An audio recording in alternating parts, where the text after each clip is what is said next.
Bom, foram aqui citados assim, vários assuntos que eu gostaria de poder retomar. Infelizmente, a fundo não é possível em tão pouco tempo.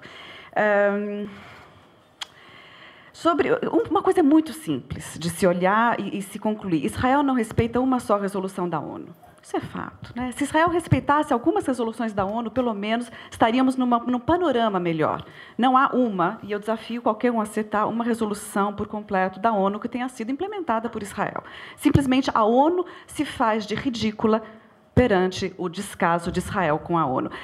O descaso de Israel com o quarteto, durante o mapa da estrada, o período de vigência do mapa de estrada, Israel, com a sua política de não aceitação de qualquer tipo de proposta que avançasse, sendo avançada por Estados Unidos, sendo avançada por União Europeia, Rússia ou ONU, o quarteto, não foram aceitadas por Israel. A proposta de paz do quarteto, o chamado mapa de estrada, esse caminho para a paz, teve 14 emendas de Israel. E simplesmente eliminando o conteúdo desse processo de paz. Então, você não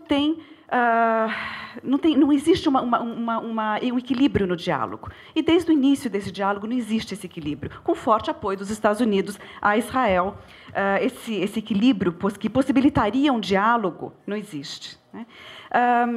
Depois falar que os árabes, não foi dito abertamente, estou dizendo que se diz, né, os árabes são malvados porque eles não integram os palestinos. Ora, os árabes teriam que integrar os palestinos dentro dos seus estados, como Israel integrou os judeus que fugiram dos estados árabes após a criação do Estado de Israel, porque antes não havia problema.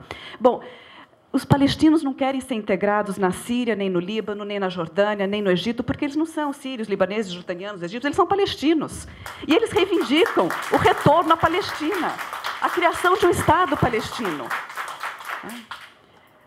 Bom, e a história da guerra defensiva, isso leva a um ciclo de argumentos sem fim, né? Por quê? Porque, se a gente olhar o início, a gente tem que olhar assim, como que se dá a dinâmica histórica disso. A dinâmica histórica é de colonização.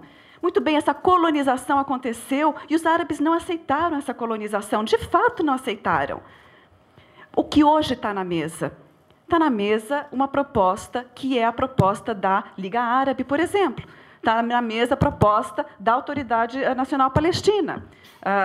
E o problema da divisão do governo. Então, existem propostas, mas a Palestina não tem uma representação porque o governo está dividido. Essa divisão foi produto de um boicote internacional a uma eleição que foi democrática, limpa, com toda a comunidade internacional tendo suas missões vigiando essas eleições. Foram as eleições mais limpas de todo o Oriente Médio, de várias regiões. Hamas ganhou uma maioria para o Conselho Nacional Palestino e a comunidade internacional não aceitou. Passou a cortar o repasse de verbas para a autoridade nacional. Não é esmola, é um repasse de verbas decidido pelos acordos de Oslo. Cortando esse repasse de verbas, a economia palestina ruiu. Professores não tinham salário, toda a população simplesmente passou a ter que sobreviver, sabe-se lá como.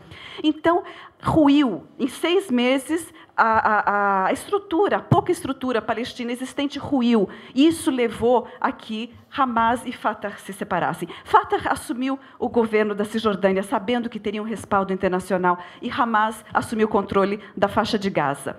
Depois disso, em 2007, ainda tentaram formar um governo de coalizão, de união nacional. Durou 2 meses. Por quê? Porque não trouxe o reconhecimento da comunidade internacional. Por quê? Porque hoje os islâmicos são os terroristas da vez.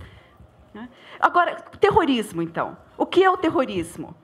É o ataque a uma população civil, indefesa. Bom, gente, se você for falar em terrorismo, pelo amor de Deus, né? O ataque à faixa de Gaza. O que foi isso? Uma população fechada, que não podia sair, não tinha para onde fugir.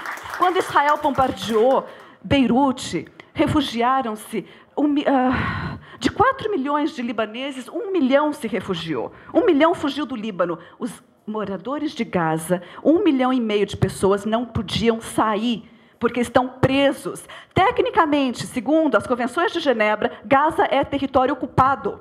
E a responsabilidade do Estado de ocupação manter o bem-estar de uma população ocupada, segundo as convenções de Genebra.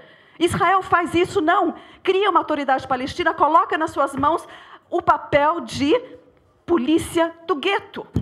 É isso que foi reduzido o seu interlocutor para a paz. Certo? A polícia do gueto. Agora, que perspectiva de negociação a gente pode ter?